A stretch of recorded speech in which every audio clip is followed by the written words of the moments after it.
Okay, good. We should be good to go. Chapter 3, Leanna. Good. Alrighty, so what happened then was Sayaka had to leave. Oh, you're still here.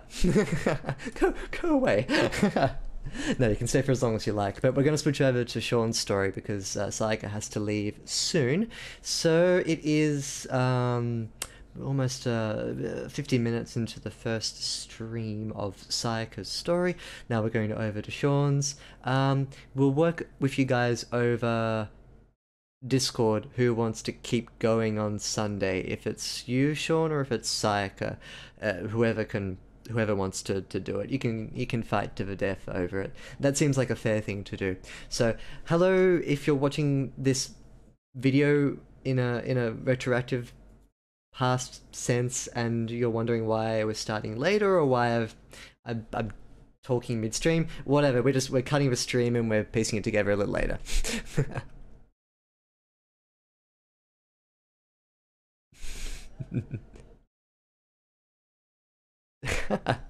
This is my dictatorship. This is my nest, I guess. Yeah. Discord isn't as dictatorial. It's more of a democracy.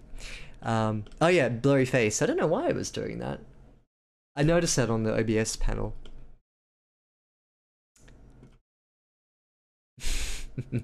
It's not a cringe compilation, DC not important. It is Sayaka's beautiful fan fiction, which I'm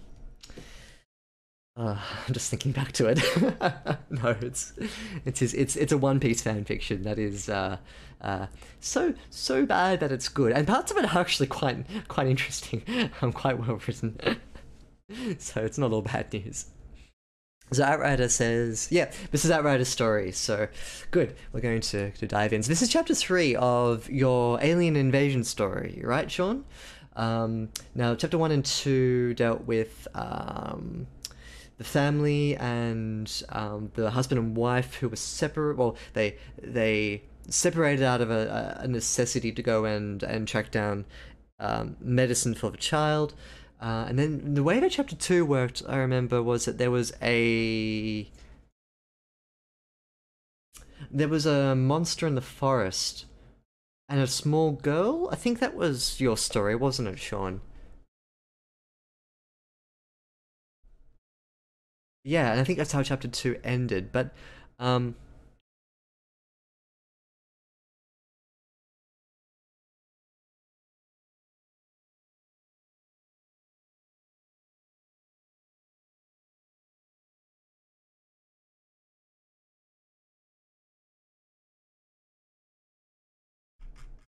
is there a time skip between chapter 2 and 3? Sorry, I'm just trying to orientate myself. This is 17 years later. Nailed it! Time skip! But I also saw that there was a 17 years, like, description in one of these lines, so good. It features neither of his main characters. Cool, so we will take it as a clean stab, almost like a new story. And for those of us who are Lyrebird edits connoisseurs, you may be familiar with OutriderSG's previous 2 chapters in this story, but it's probably good that this takes place 17 years later, because then we can kind of treat it as its own individual thing. So good, let's dive in. Thank you, Sayaka, for the first hour of the stream. We'll get back to you with your story another time. Sleep well. Thank you for staying up, because I know it is late. Good stuff. Alrighty, very nice. Everything is good. Twitch is not exploding. Okay, good. Chapter 3, Leanna. She wasn't thinking straight. Thirst had that effect, she knew. Then again, she knew better than to be out there in the first place. But a promise was a promise, and Leanna never went back on her word. Almost never. Still, 2 days and not a drop of water. Trap or no, she couldn't risk a third. The remnant outpost she'd stopped at the day before had been a bust. Small fires still burned as she had ridden through, their pitiful flames licking at the scorched wooden frames of simple shacks that had been built up from the remains of larger structures. They were covered in loose rubble and planks in order to blend in among the ruins of an old church. Leanna tasted the ash drifting on the wind as it painted everything in a dark layer of soot. She had climbed Vespotter's hide all the way up to the top of the steeple, careful not to cause the creaking tower to give way. From that vantage point, she scoped out the whole of the compound. There was nothing left. An entire camp wiped out and stripped of its supplies. No survivors to tell the tale. Not that it mattered anyway. Leanna already knew what had happened. It was always the same story. I like that. Now, quick question, Sean. Just before I go on. This here, she knew better than to be out there in the first place. Is this this, or was I correct in my first impression that this is the present and this is I went through this area yesterday and now I am here? So they're two separate areas. That's what I think is happening, but I could be wrong and this could be the same place. I need a bit of clarification because that will tell me how what to suggest. First impression is rife.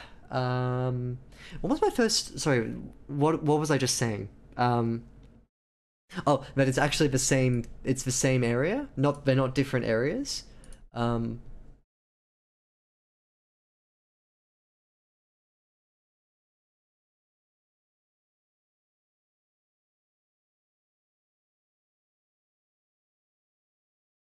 Right. So this isn't a present tense description. Isn't that weird? Like, I want to read this out again. She wasn't thinking straight. First had that effect, she knew. Then again, she knew better than to be out there in the first place.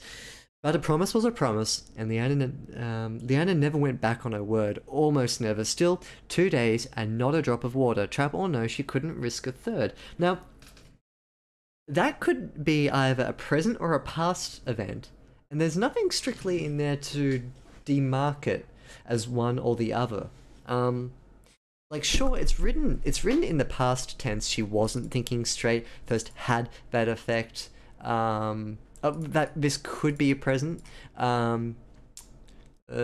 She knew better is a present tense. Never went back. It sort of implies present. Still 2 days and not a drop of water implies that she's been out there for a while. So there's nothing strictly in this to really make me think, oh yeah, this is happening right now. Or, okay, let me tell you a story. Here's what happened to me over the past 2 days. Here's what happened. And depending on what kind of impression you want to go for, you can keep it ambiguous. I'm not saying that you need to change it. Sorry, I'm taking off my shoes. That's why I'm fiddling around so much. So the opening line of paragraph 2 was meant to say, oh, and yesterday. Women should stop at the day before. I see what you mean. Starts in present, dips back in for a moment to the day before, then back to the present. Okay. Oh, so okay. So my first impression was right, which is the second thing I was talking about. Okay, I'm on your wavelength now. I'm on your wavelength. Good.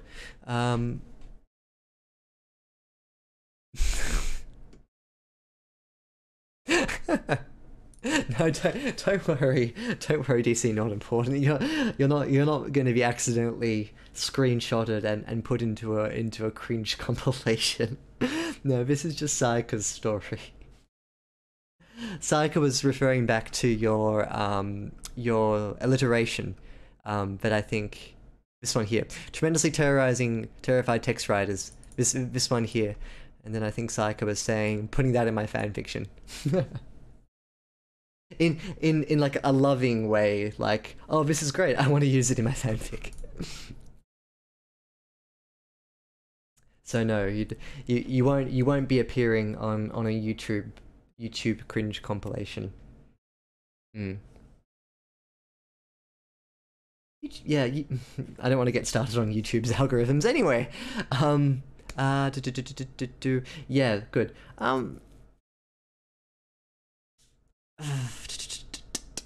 Let me read a bit more, and then I'll talk about present, past, and present, and what effect that has on how the story is told.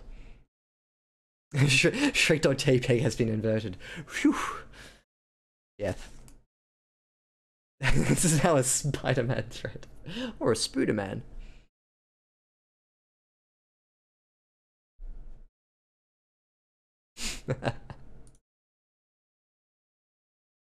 That's what it meant to be a soldier in the Resistance. She remembered her first day with the Remnant.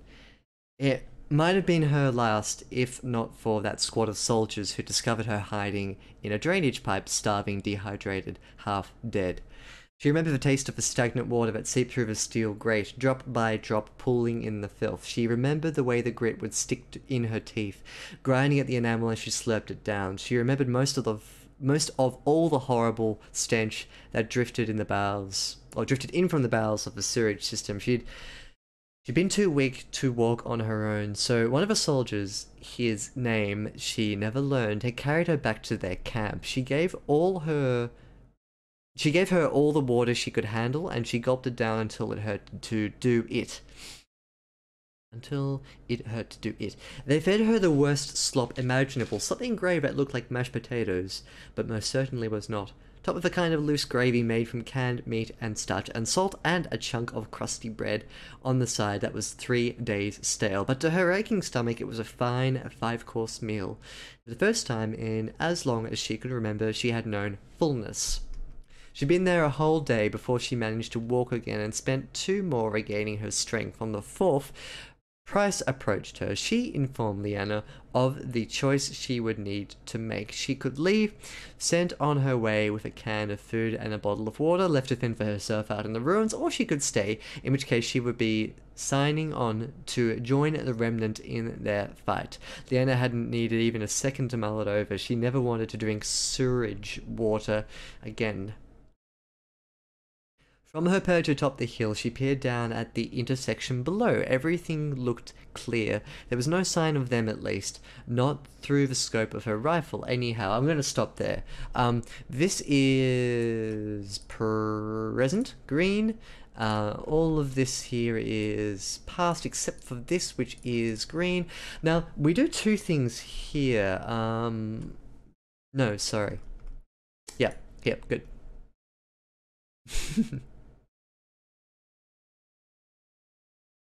Okay, I dive deep.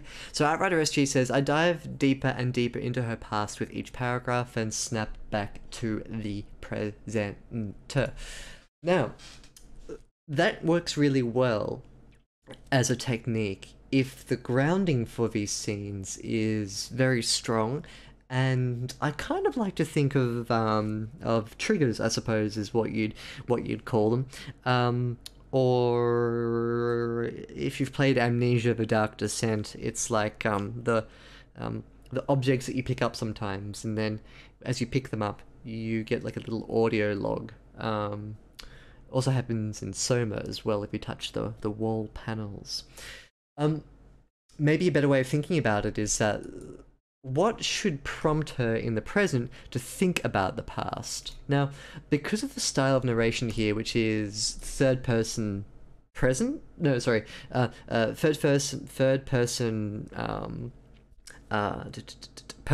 what I was going for, not present, because it's past tense.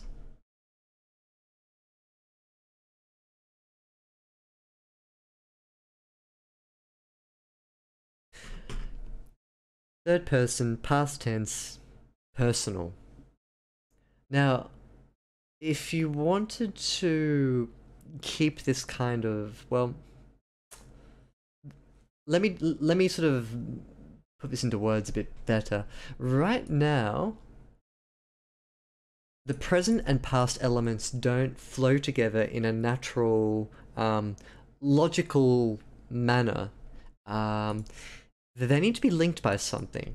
Now, a really neat way to do this is during your green sections, the present tense, is if you have something happen within the green, or you have an object, or you have something that someone says, anything that can be used to springboard back into the past is a really neat way of doing this style of story, where you have an interplay between what comes in the present and what's come in the past. So, read through this again. She wasn't thinking straight. First had that effect she knew. Then, it's the thirst.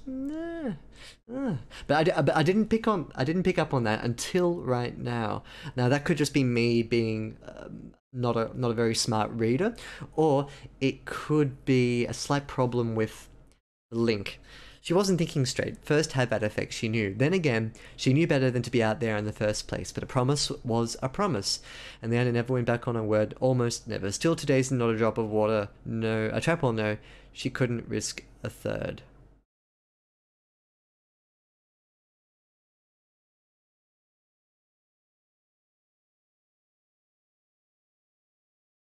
First is probably the common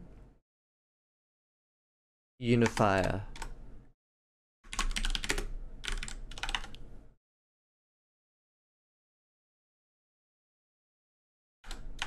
So for instance here, you probably want to say something like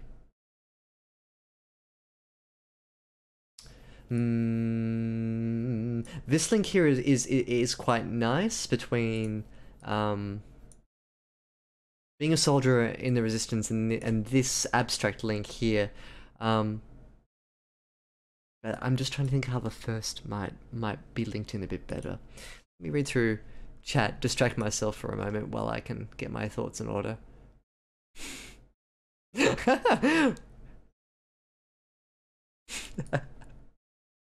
Eminem's finest. I think Eminem dropped a new diss song recently. I'm not too sure about that. Yeah, definitely should have set the scene more intrigued, each flashback like a train of thought. I think that's what I'm trying to go for. And I think you know what I'd suggest at OutriderSG. I'm just trying to think of how and where it happens. I think we both know what needs to be done, but actually finding a place to pinpoint and go, yeah, here, do that. It's proving a bit difficult. Maybe end with a trigger about the water, the thought of going without, and how long it had been since she had water. Good suggestion. So that would go here. And that would be a really nice link. The trouble is that it doesn't go straight to the water story. It goes into this story here. And that's what's throwing me a bit. You start off with this really nice... Well, sorry, I don't want to call this really nice just yet, but there's the potential here to have the thirst lead through into the second paragraph. But what we get instead is this sort of divorced description. It's a nice, very well set description, but what it does is it kind of plonks straight in the middle of the thirst here and the thirst here. So unless you can weave it here as well and just keep it going all the way through like a river. Yeah, but like a river through the story. That could also work. Yeah, I think you're right. And end of the first paragraph. Keep it going through here. Now, with that being said, let's go and tackle this first paragraph. I've got a little suggestion here. Oh, sorry, I've been editing. Where are my manners? I should be suggesting. There we go. She wasn't thinking straight. First had bad effects, she knew. Then again, she knew better than to be out there in the first place. So let's focus on the there. Good moment to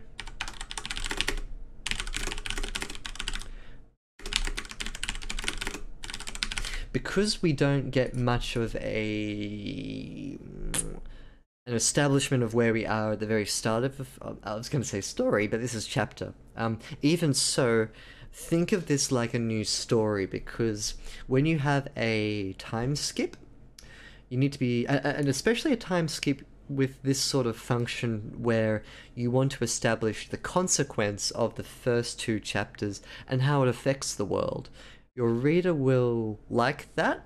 I like that. Like if someone structures a story where it's like, okay, you've got these two chapters, now 17 years later, here's what happens. The very first thing that I want to know as a reader is like, oh, what does the world look like? Just simple description, like aliens came, they ripped shit up, what does everything look like 17 years later? And you do that in a past tense, which is interesting. Like, I like that.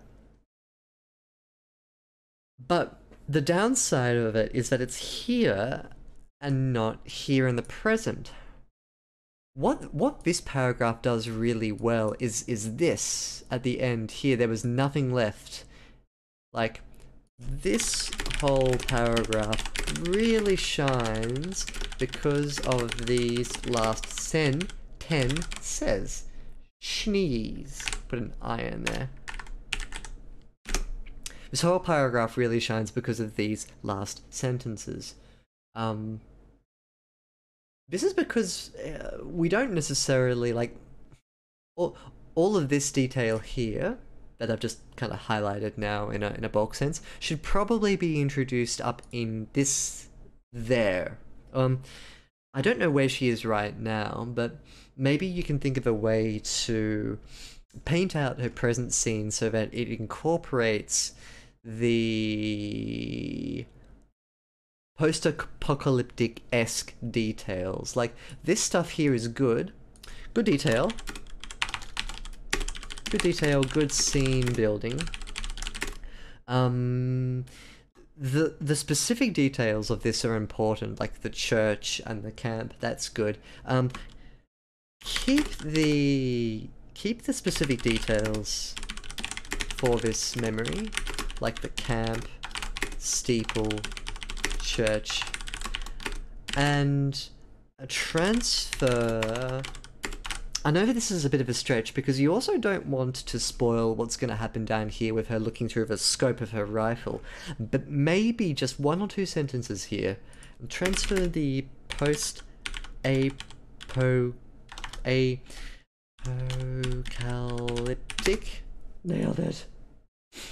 And transfer the post-apocalyptic-esque stuff up to the first present tense scene.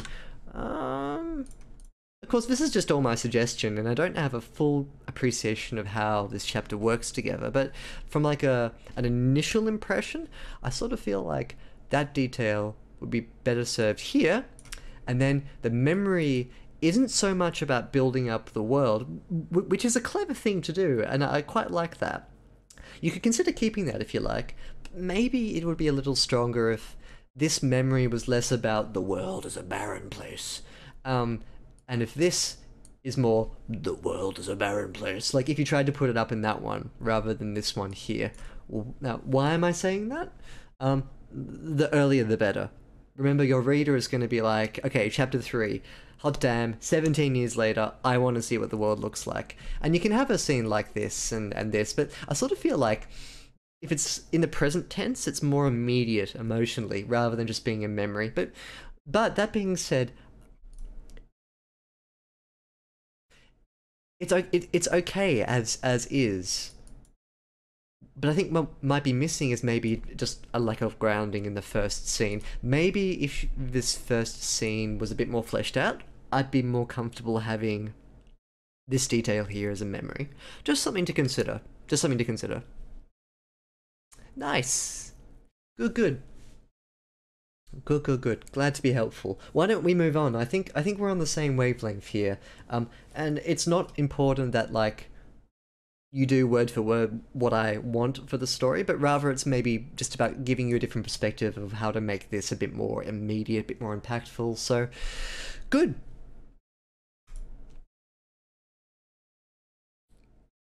Yeah. All right. So, and to that effect, you know what to do here with like the specific word by word stuff.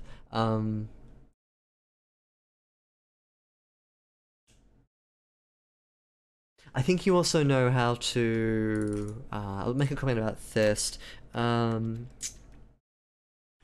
to use this as the trigger event. Trigger event. Oh, trigger event for tying together present and past tense events.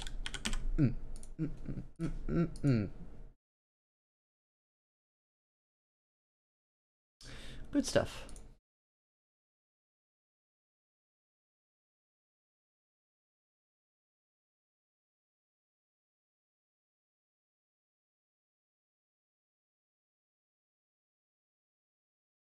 All right.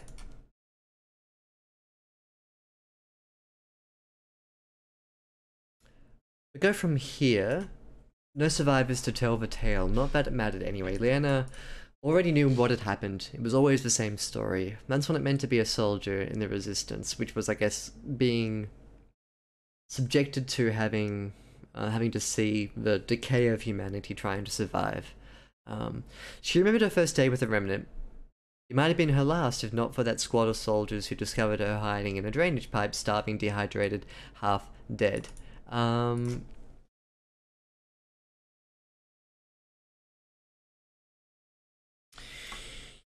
don't know if you want to do this a bit later, but this memory feels a bit divorced from... Oh, I didn't spell divorce. I'm sorry, my spelling is all over the place tonight. This memory feels a bit divorced from place and age, so I don't get a sense of... Is she a child? Where are they?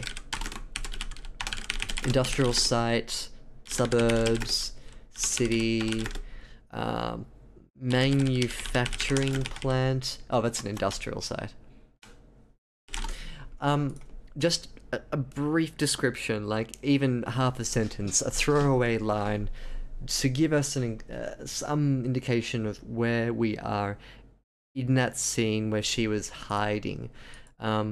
Discovered her hiding in a hollowed out tire in the middle of a car park lot or something. Some indication of where we are. She remembered the taste of the stagnant water that seeped through the steel grate, drop by drop pooling in the filth. She remembered the way the grit would stick to her teeth, grinding at the enamel as she slurped it down. She remembered most of all the horrible stench that drifted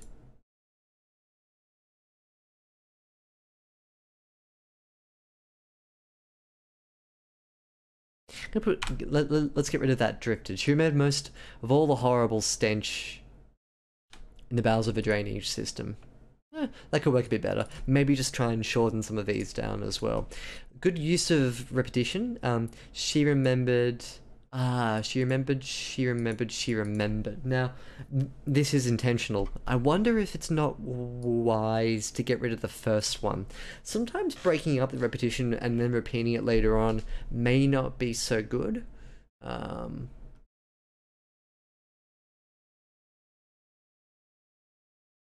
Also, the link between these two... link between last idea and this one, first day.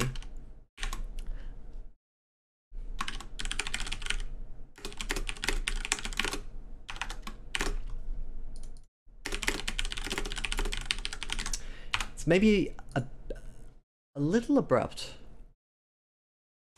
There you go. Yeah, it came across as this was unintentional and this was intentional with the repetition between the two of them. Isn't it funny, like, sometimes those sorts of things just kind of slip through. There's also... I've never seen this before, but... Oh, no, I have. There's a, Yoop. There's a book called, Mrs. Dalloway by Virginia Woolf. It's a 1925 modernist novel, back when everyone was experimenting with stuff. I don't know. This is a weird story. I like it, but it's hard. Anyway, the point about Mrs. Dalloway is that Virginia Woolf described this story as kind of like an ant nest, and that the only way that you can picture the whole ant nest is through little tunnels. The tunnels are people's micro events or micro memories. If you want an experimental novel to read, like, I mean, it's hardly experimental. It's like a modernist classic. It's an unusual story, not particularly enjoyable, but weirdly engaging. I don't know. I read it as part of an English class.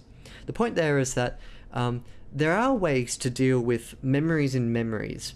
This is a memory in a memory, or at least a memory from a memory.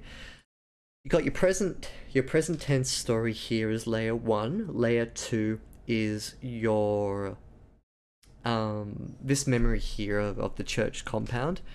Memory 2B sits on the other side of it, which is she remembers her first day with the remnant. Now, you could also think about putting this memory here underneath the second memory. So, I mean, look, it's like Inception is what I'm going for here with memory A, memory B, memory C, and they all sit down together. Mrs. Dalloway is like that, but on steroids. It's crazy how many sub-memories and micro-stories there are mushed in together. Like, I think the whole story is woman sits in a room, waits for a man to come, man comes, they go for a lunch, and I don't remember what happens then, but it takes like 200 pages for that to happen, and everything in the story, I exaggerate, but everything in the story is about the main character just springboarding off everything that she's like. It's like a stream of conscience thing. It's really unusual. How it relates to this is in how the memories stack together. You don't have to be fancy or anything, but I think you have to be conscious about how memory A sits in with memory B. And this sort of snaky path thing is probably a good thing. Inception was a thought. I think I'm liking good transitions that bring you along for the ride. I agree. I think that's quite a clear-sighted criticism.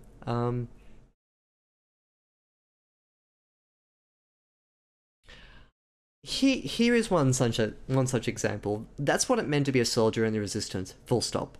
She remembered her first day with the remnant. Full stop. It might have been her last. Like, that is great. This is really nice.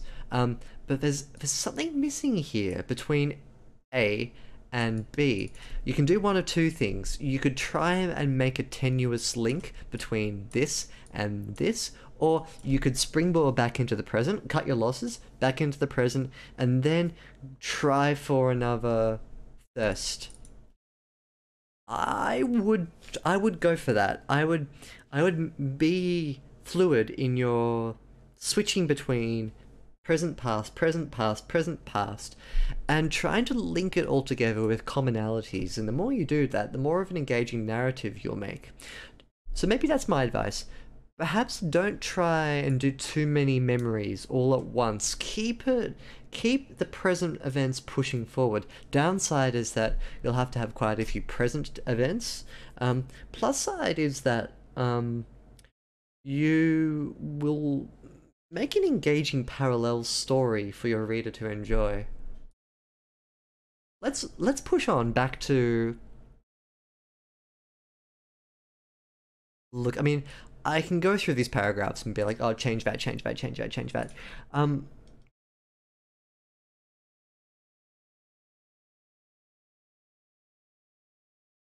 mean, and I can do that now quickly just before we go on. She'd been too weak to walk on her own, so one of the soldiers, whose name she never learned, had carried her back to their camp.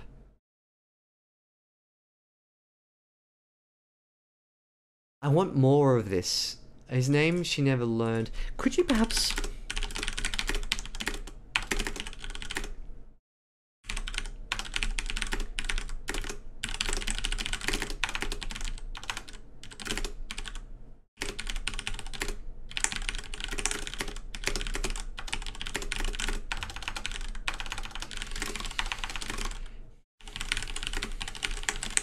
Can you perhaps add a little identifier here? You've made him anonymous, which is fine, but de-anonymizing him with a piece of body language, a mask, a tattoo, something in the way he spoke to her, something emotional.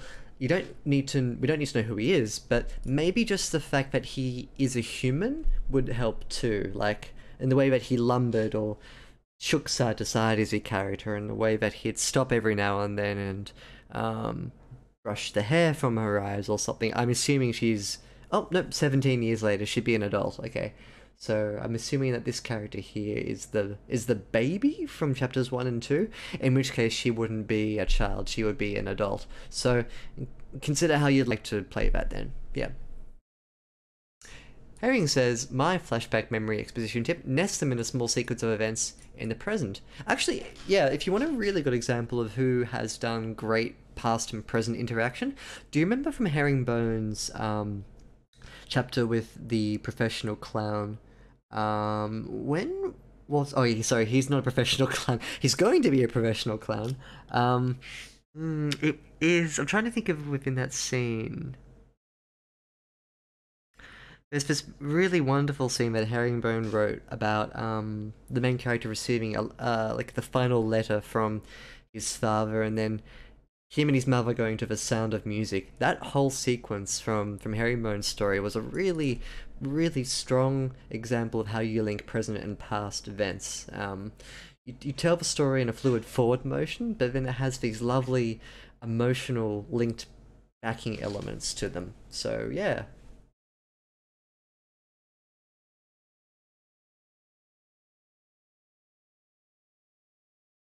They gave her all the water she could handle, and she gulped it down until it hurt to do it. You can get ready to do it until it hurt. But even then, until what hurt? Until her...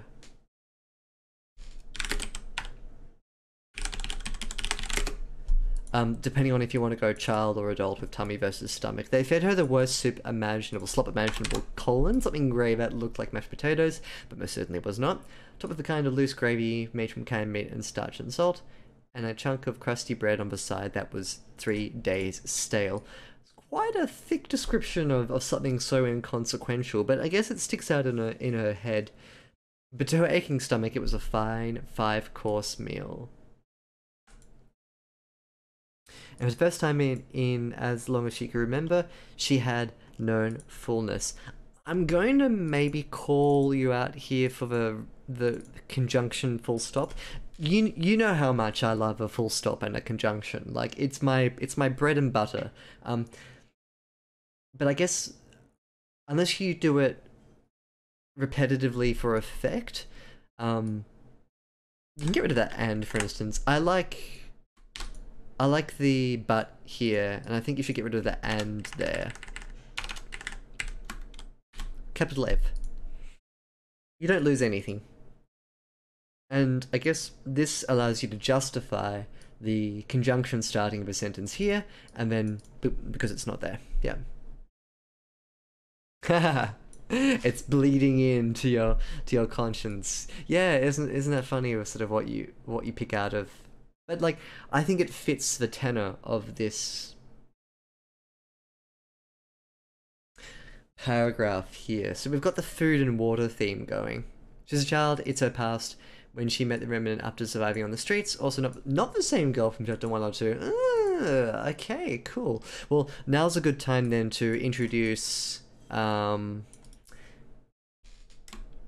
addition to declaring her as a child before, which never hurts, you can modulate the language accordingly so that we get a repeat sense that she is a juvenile.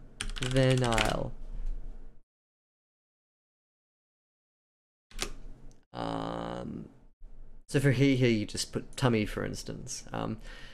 In the way that he, e.g. using tummy instead of stomach, e.g. by getting the man from before who carries her to treat her like a girl child with some interaction, like, for instance, patting her on the back. Like, something that an adult would do to calm a child, something like that. That's not necessarily just to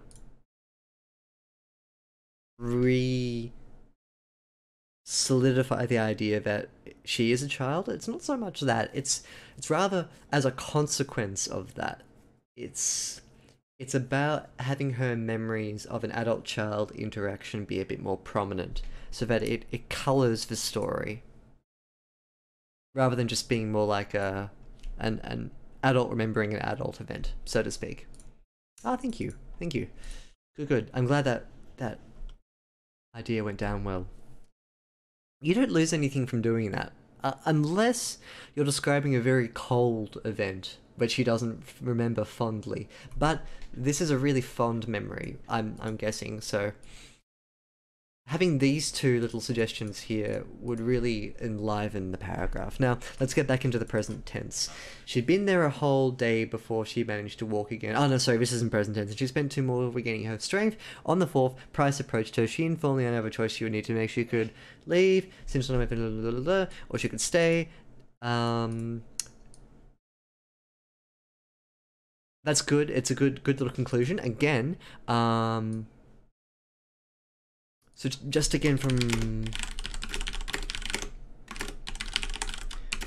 before, can you imbue this with a bit of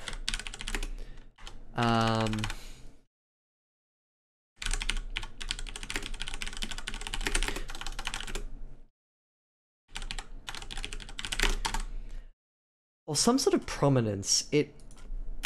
Right now, it's sort of like an adult remembering an office meeting from last week.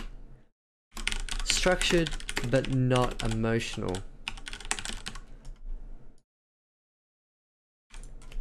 Instead, this event should, in her mind, feel like the time that her uncle gave her a bike. It's like a really cliche thing for an uncle to do, but yeah. Like, one is, oh yeah, do you remember at the meeting last week we were discussing the merger between blah blah blah blah blah versus I remember the time when I was 9 when my uncle gave me a bike, I wanted it forever, blah blah blah. So like the way that the emotion is set in this opening little section here needs to be a bit more pushy. Don't be afraid to play it up a lot more. It's a beautiful, precious memory to her. Also, just be a little careful that you don't repeat. In fact, every start of this every start of every sentence here, with the exception of this one here, has a she. She'd been. Oh, actually, no, my mistake. There's an on the 4th there. But we've got a she, Leanna, she. Just be a little careful about how the sentences start here as well. Watch out.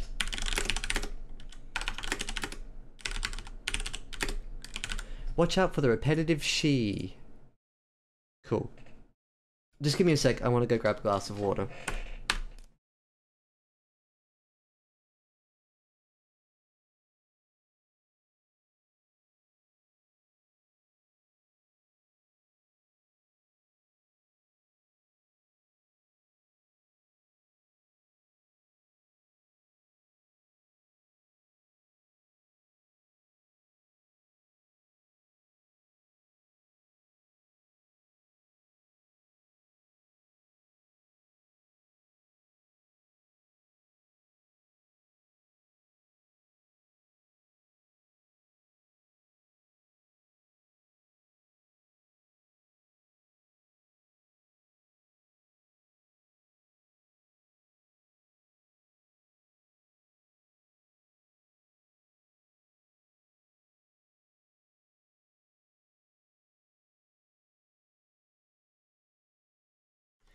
You know, it actually kind of reminds me of Psycho's story, what we were dealing with in the first hour of tonight's stream.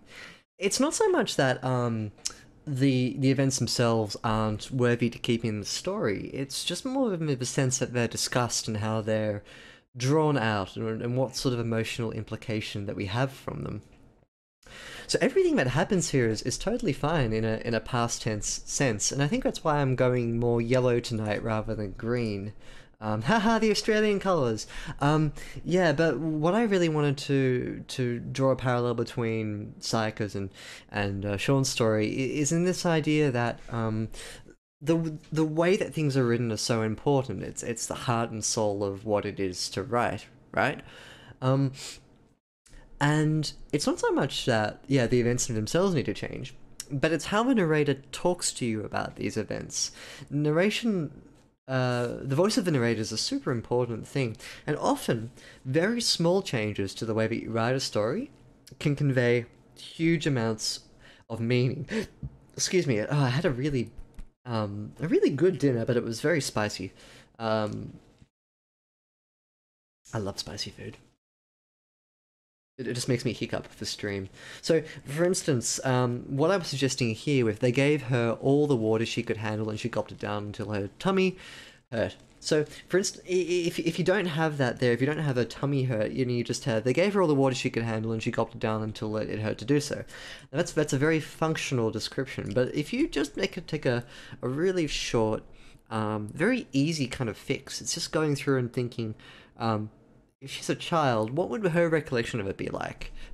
If someone's carrying her away from safety, she might not remember his name, but she may remember the way that he was talking to her or singing to her. Something human would make this scene here explode in terms of its emotional impact. And it all, they're not that significant changes. Like, you just sprinkle in a couple of descriptions here and there. That's what I love about editing. It's just it's so simple to make to make stories better. And that sounds like a boast, but when you get to a stage where you get you're content with going through your own work and improving the sentence structures and everything and the grammar and the word by word choices, that's fine. But where editing becomes really fun is in knowing that you can make your story like 20% better every time. I just pulled a number out of my ass there, but it's knowing that you can make your story better with tiny changes, tiny changes. Just reconfiguring one or two sentences in a paragraph may be enough to make it go from average into emotionally important. That's all you need to really do with a story. You don't need to write Lolita. You don't need to be you don't need to be like at the absolute pinnacle and the frontier of the English language in order to have a story that is good. What you need is emotion. That is the prime factor in every story that makes a story worthwhile. It's not how beautiful it is in terms of its construction, unless it's emotive, of course, and that's emotion. It's not about how long the paragraphs are, it's not about how long the sentences are, it's about whether or not you as a reader have the emotion there. That's editing in a nutshell. My own criticism biting me in the ass. Yeah, when I put my own stories up to edit on stream here, I see all them all come back to haunt me, and I'm like, oh yeah, I shouldn't do that in my own. Oh yeah, why am I doing this in my own writing? So you're in good company, Sean. Do what I say, not what I do. mm.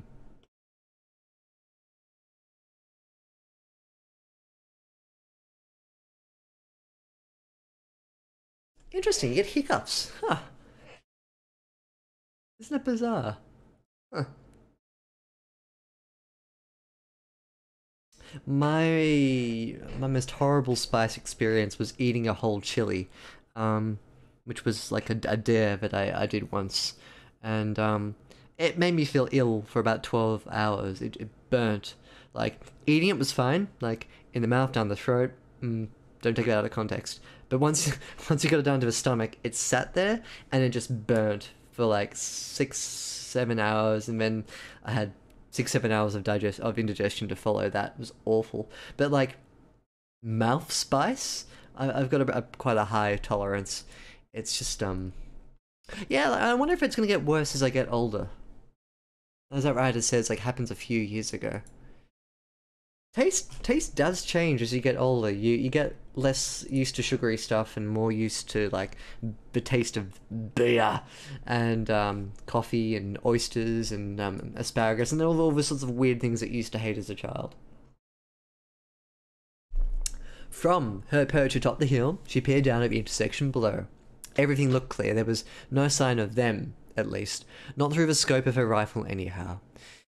She wrapped the sling around her left palm and gripped the weapon tight, just as she was taught. I wonder if you can put that into a...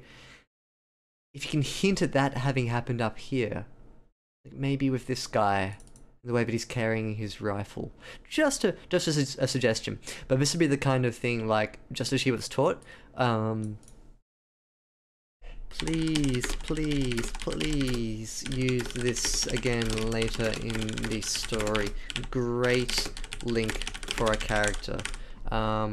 Yeah, like, it would be a real shame if you didn't make mention of who taught her this, or have like a memory later on of her being trained how to use a gun.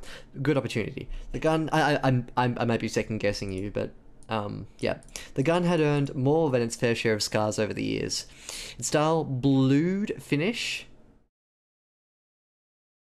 was chipped and scuffed, with several deep knicks that peppered the upper receiver and the rails. The magazine would also sometimes stick. Still, she kept it well maintained despite its quirks. Price had handed it to her personally the day she signed up, and she carries it with her always. Now, I wonder if that's not the kind of information that should be present here. This is kind of a sideways memory in the context of a present tense. Okay, so we are currently 655 words into the story, but I still don't know what she's doing here. So most of this paragraph deals with the seen better days condition of the gun, but 650 words into the story, we don't really have much sense of one. Well, we have a sense of who she is, where she is, 2, why, 3, what she's really doing, what she's really doing. Ugh.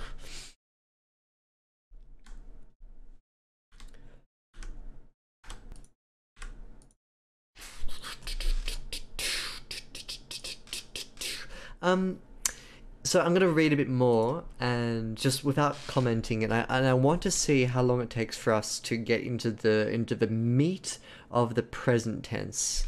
Had a whole bit about a training, but cut it out. Actually, I think that's wise. I think save it for later. I think right now we need more of the present. So I think that's quite a good call. Not having like a training montage with some 80s music. You're the best in the do, and like running around a track and crossing the finish line, and the coach looks down at the timer and goes, 'Cause you're the best in the something like that. Then I brushed the back of her hand across her forehead and squinted up at the cloudless azure sky. The sun reigned on its throne, center, merciless, all poise and fury in equal measure, making the already cracked dirt a golden brown and making ripples of the air. Ooh, it's quite a thick sentence. Insufferable, she thought. Good to follow it up with a short one. The shade of the small bush she'd chosen for cover offered some relief from the heat, but its tiny branches prickled like cactus needles, poking through her clothes and scratching her all over. She could have spared herself the annoyance, but she had decided that day to leave her jacket with the bike. It was too hot for leather anyway. She unfolded the sleeves of her beige button down, I assume button down is a single thing. Maybe hyphenate that? I don't know. I don't know if I'm right on that one. And rolled them to her wrists. And already the extra warmth demanded more moisture from her copper skin. The buttons of the shirt had all snapped off during one scrape or another over the 2 years that she'd owned it. So now she tied the fabric at her waist into a knot, leaving the burgundy tank top she was wearing underneath exposed, which had the benefit of allowing a soft breeze to sweep across her bosom. Okay, I want to read more. The sweat beaded at her hairline. Did she wipe her sweat off before? Yeah, you start the paragraph the same way. Oh, not the same way. She wipes the sweat off, and then in this one, sweat beaded at her hairline, sliding down her temple and dancing on her brow before falling into the dirt. Another droplet nestled in the corner of her eye, and she rubbed her knuckles into it until the stinging stopped. As the blur faded, she looked keenly through her scope at the sand-swept and brittle pavement down the hill, which was sticky from cooking all morning beneath the kingly sun. Nowadays, the streets were filled with the husks of old, rusty vehicles, and this particular cross-section was no different from the rest. Most buildings were still standing, spared the destruction of being hit directly. Some of them were scorched and pitted with shrapnel wounds, but otherwise intact. Such places were almost always picked clean, but that suited her just fine. Leanna only ever had luck with the derelict locations anyway, ones that were damaged in the early days, yet lingered still. Normally, people steer clear of them, since they frequently collapsed without warning, but not Leanna. Outside, the sidewalks and terraces were littered with garbage and rubble. All along the edges of the buildings, rubbish?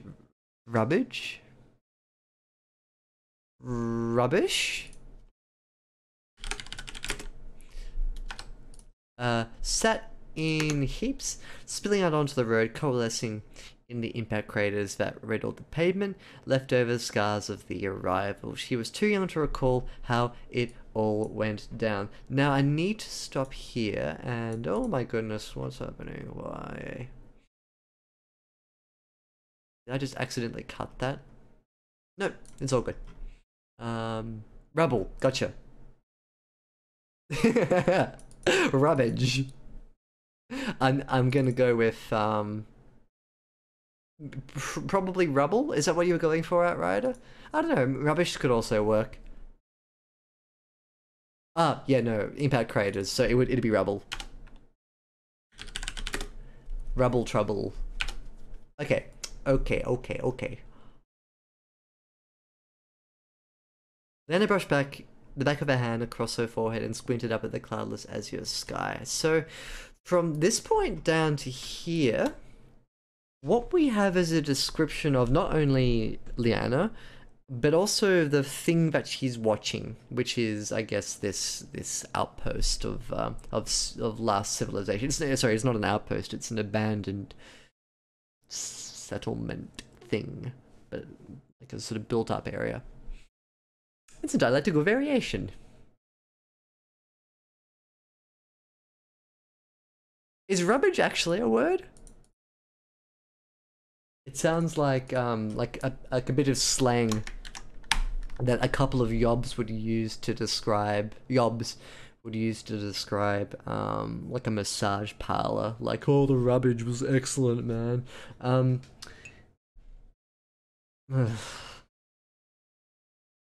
Rubbish. Now dialectical. Alternative form of rubbish. Serious? What country decided to... No. Okay. Sure. Rubbish is a word. Yes, you are quite right.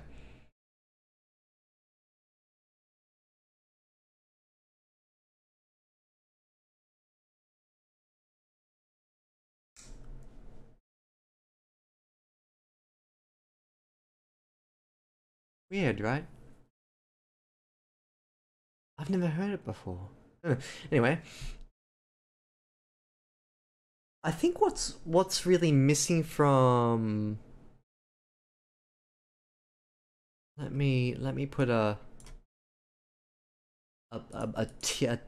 ocean color blue down here.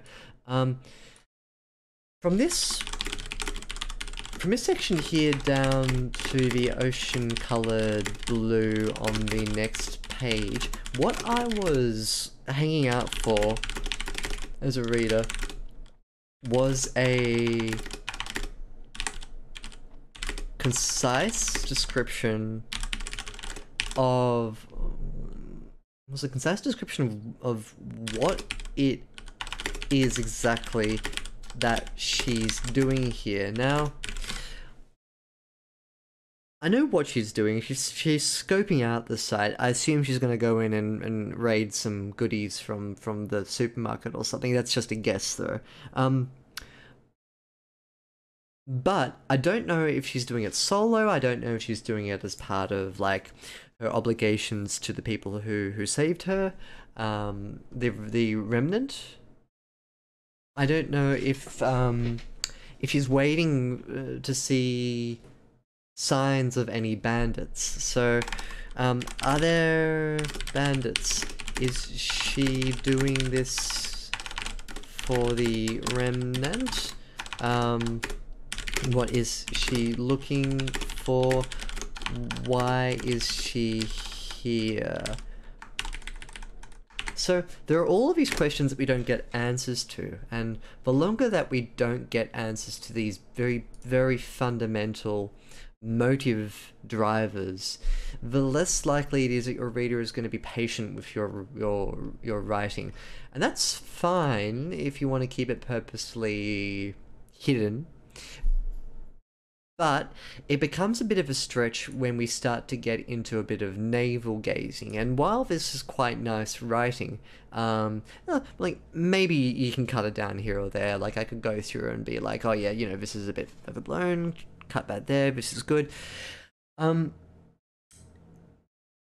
takes up space where a quick declaration of motive would be a much more effective thing to show the reader. So these descriptions of the township slash Leanna, Leanna, Leanna,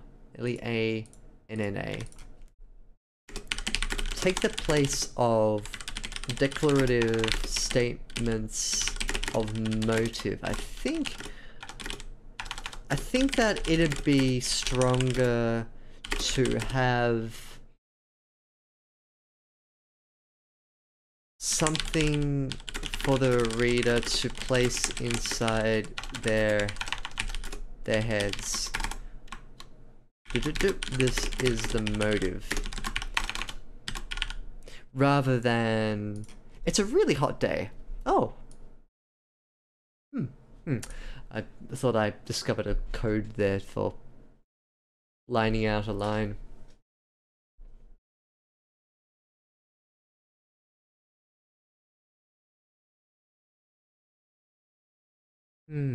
Sorry, I'll go back and have a...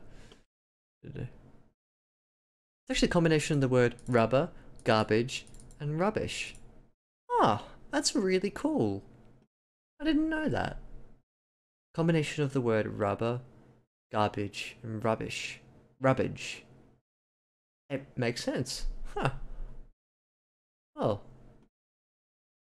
I take back what I said about it before. That's pretty cool. So I thought, the narrator sees things a lot through the lens of how it used to be, but this is all she has known. That's an interesting point. Ah. Gotcha, yeah. Ooh.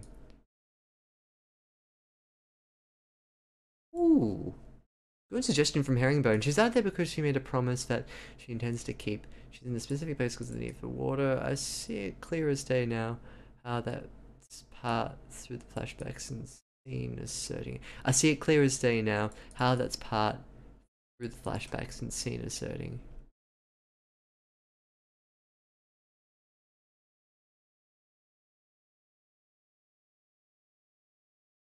Oh, I see what you mean. She wasn't thinking extravagant.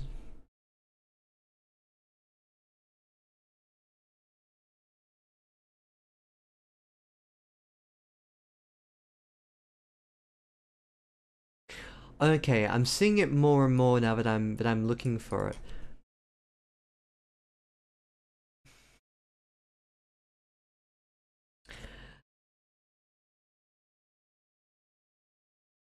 She's there to scope out water. First have that effect, not a trap, or no, she couldn't risk a third. Okay. It's coming together a little bit. Here's why I think in my mind it was a bit fragmented.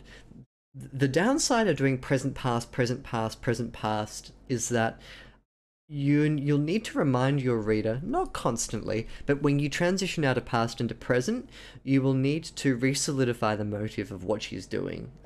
You can't expect your reader to balance two parallel events with two different motive generators. If it's common and linked, that's fine. But I sort of feel like in this one here, it may be a bit stronger. Just when you come out of the past and into the present again, just redeclare what it is that is driving her. If she's thirsty, is she there on that hill to scope out water, and who's she waiting for? Like, it's probably clear to you because you've got the authorial perspective. For me, I'm trying to remember as I'm reading through what it is that's going on, and what she is expecting from this series of events. In that regard, I think when you come, yeah, as I said, when you come out of past into present, make sure that your reader is on board with the motive of what it is that she's doing in the present. You can redeclare it. And I think that these descriptions of her, as nice as they are ultimately a bit ancillary to the drive of the story. We've spent enough time past, present, past. I kind of want her to just get up and go down into the city now, instead of having a description of her shirt. As nice as that description is, I sort of feel like I just wanted to get up and move. I made lots of sitting, not a saying. Okay, yeah. I think that subtlety is actually quite good. Um, and I guess you can help your reader along by being subtle, as you've done here with the world building, and then drawing their attention to it not directly, but through a declaration of her motive. And that way, when the reader says, so when the reader comes across things like, she's there for water, it primes them to be more sensitive to the subtleties of the world building.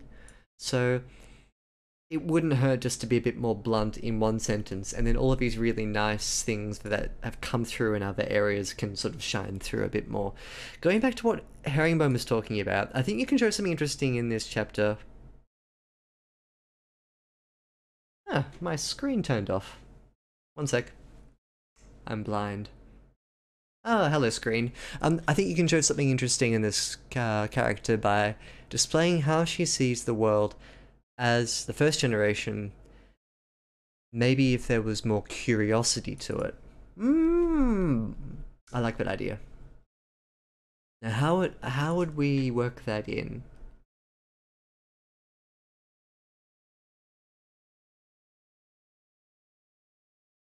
I'll just make a comment here. I think is probably a good way with the vehicles.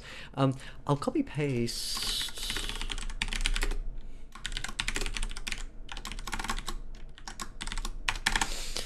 So as you said, like, that was that was a worry I had, is how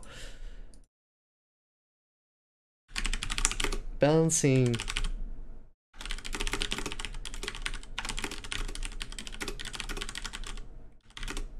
balancing stories of the old world with first-hand experience is is a tricky thing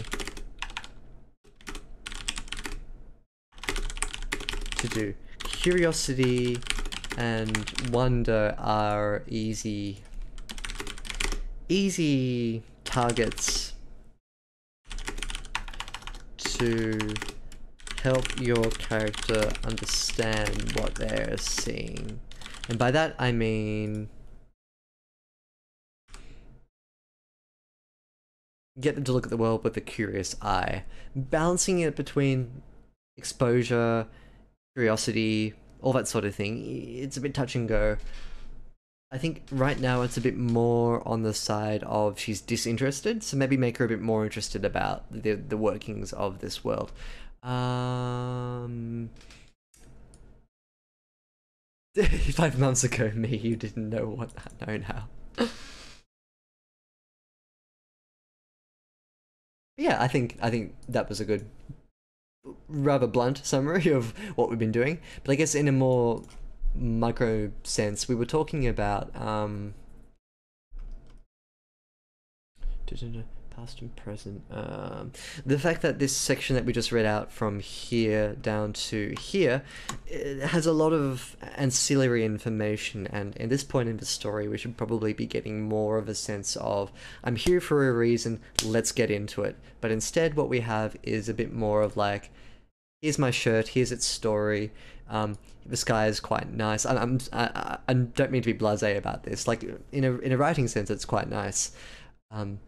Structurally, I feel like we should push into the real story right now. And then this here, I think, is a bit of world building. Have a think, Outrider, about what you want to do with this. I would suggest getting her to up and move and go on her mission is probably more important than a description of the sky and the shirt. Be careful about repetition of her sweat here as well. But let's push on. I think I've said enough about this sort of segment here.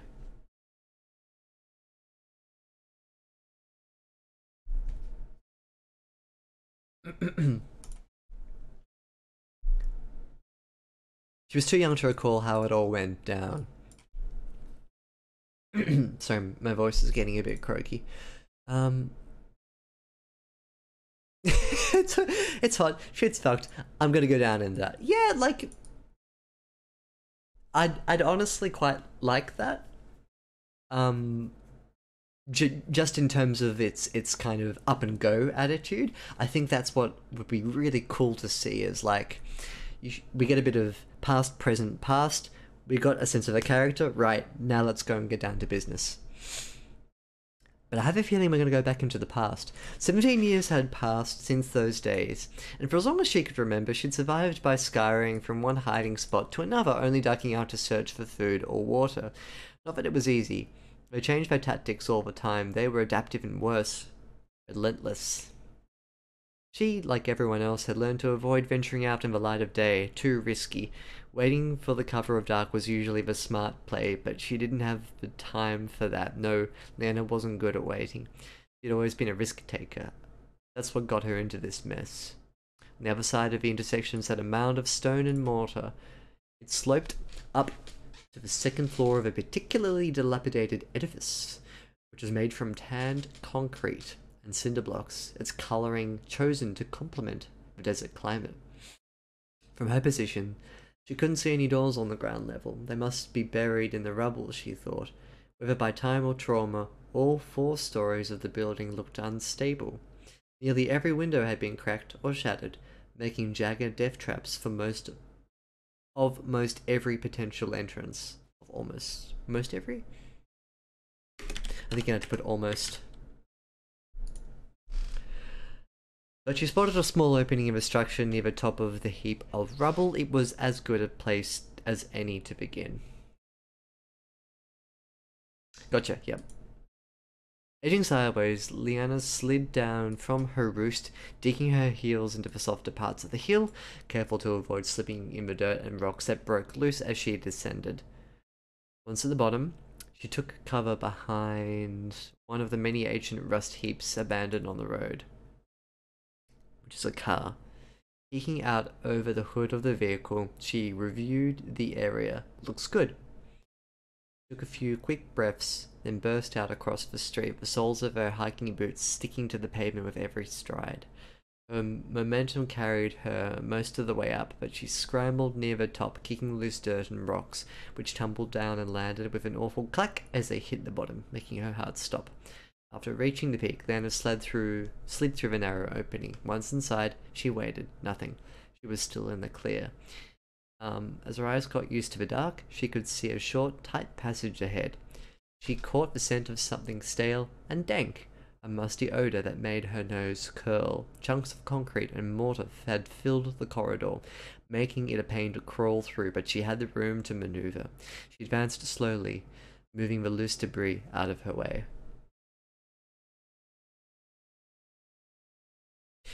She makes a dash for this building, and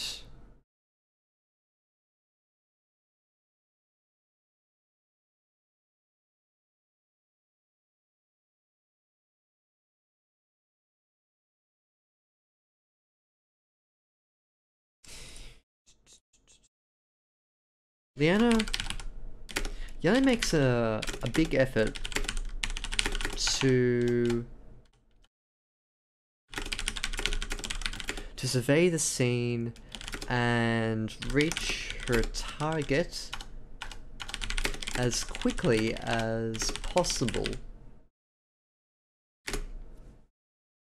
There is an obvious fear to her motion, but without a clear sense of what it is that she's fearful of, it's hard to engage with this scene on an empathetic level. Now, that doesn't mean that you have to tell us what the monsters are. It doesn't mean that you have to describe them. It doesn't mean that you have to put them into the scene. You don't even have to place the threat into the scene. Rather, the threat of the threat will suffice. And although that we know that she is waiting for something to come out and blur, we haven't been told that. So it doesn't even matter what the that is. I know that they're the aliens from chapter 1 and 2, sure, but I don't really need to know, and I kind of don't care right now. I kind of want to be with her as she's dodging this mysterious threat, which is cool, but we need to be aware that she is dodging a mysterious threat, rather than just deducing it from her. Deducing it from her actions is fine, but it's sort of like overshowing without describing what's really happening. Is it possible to overshow?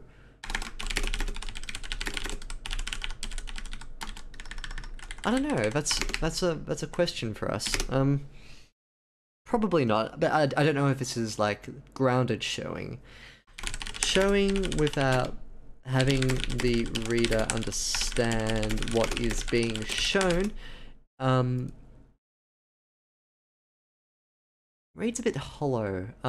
It is not as effective as declaring first that Leanna is on the lookout for a spook, and then getting her to be cautious.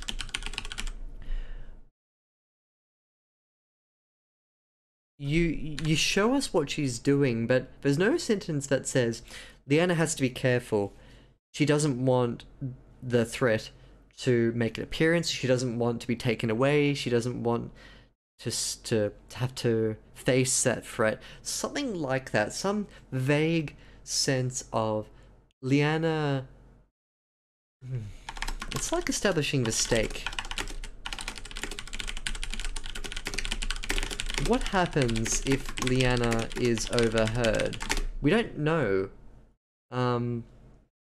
We don't know how important this is to her. You don't have again describe the monsters, but just maybe give a little sense of the threat, I suppose. Like a sort of like a partial reveal. I think it's, yeah, exactly. That's a great way to describe it. It's lacing the dread. As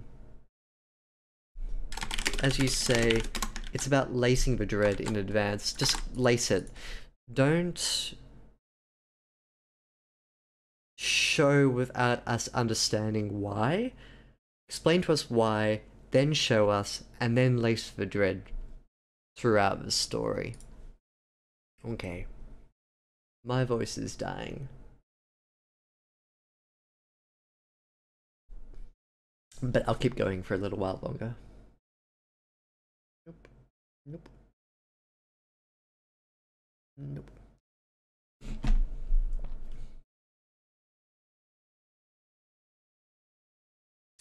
Correct. That's right. Very, very good. But there is the trap. Trap will know she couldn't risk a third. Oops. What did I do?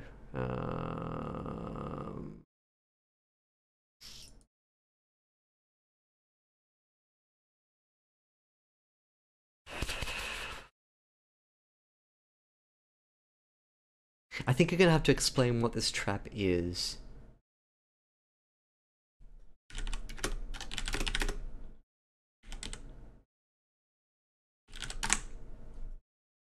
Human or alien? Just a little more about this.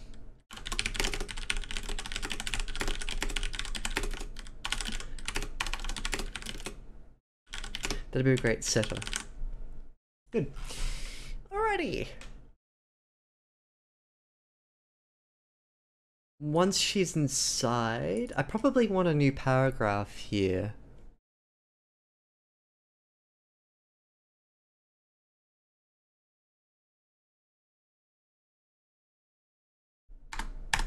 There you go. As Rise got used to the dark, she could hear She peeked through small gaps in the tunnel as she pressed ahead and saw an extensive area on the other side. Eager and thirsty, Leanna carried on, inching forward until she reached a window barely big enough to fit through. Hopping down, the open air brushed across her skin, which made her chuckle.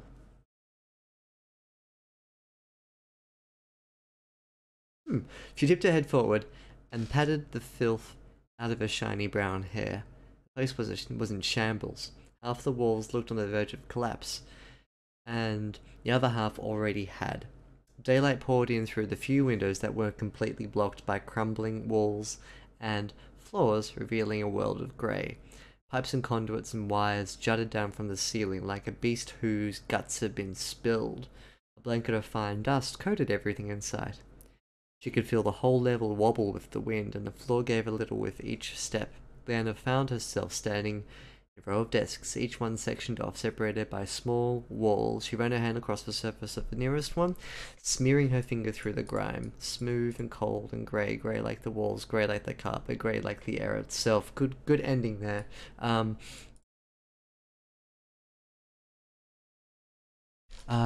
Great opportunity to weave in a bit of, wow,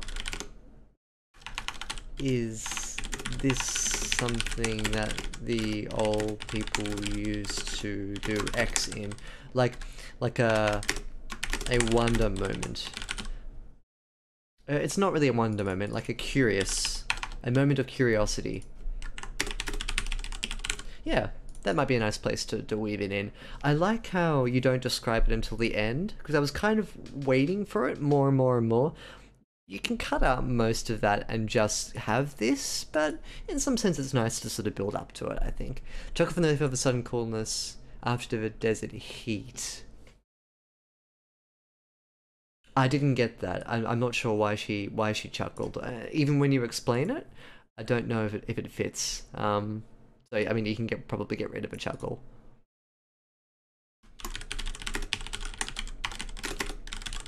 Chuckle is optional, I reckon. Alright.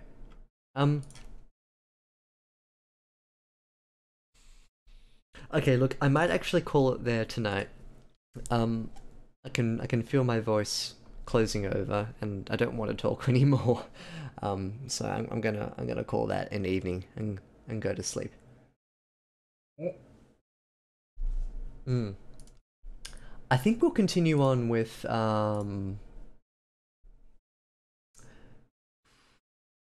maybe Sean's or Sayaka's on Sunday. We'll chat in Discord about who wants to go on Sunday. I lied about that actually, wondering at the point of short was it didn't separate any cubicles. Yeah, I put that back in. I think that would be a nice human element of curiosity to weave into this paragraph here. Yeah, good. Yeah, it is good. I like your sense of description and pace and how everything's coming along, and yeah, I want to see more of it too. Thank you for sending this through, Sean. Thank you. We'll have to do more of it, definitely. And sorry if it's been a bit more structural tonight. Actually, I don't think I should apologize for that. It's less about the line by line stuff and more about fitting everything together. Not that I don't think that there are line on line improvements that we can put in. Rather, I think that I just wanted to focus on something a bit different tonight, I guess. Maybe off the back of Sayaka's, I was in that sort of mood to restructure everything. But yeah, hope that's been helpful. Cool. Thank you guys. Thanks for another great stream. Have a good Friday, have a good Thursday, have a good everyday. Thank you for beating me over the head until I caved. Good night. Good night, DC Not Important. Thanks for joining us. Oh, grand final day. Oh, mate. Yeah. Your story is coming. Cool. Give it time too. Don't rush it. Don't rush it. Just take as much time as you need, and then when you feel like you want someone to go through it, am I going to suffer? Oh dear. Send it to me over Discord first, and I'll take a look at it. I will screen it first, I think.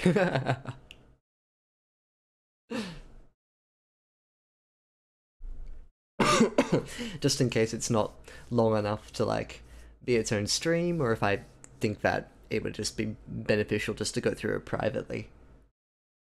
Yeah, sometimes that works better, I think. But we'll see. Send it over when you're ready. And until then, we will see you guys later. Bye-bye!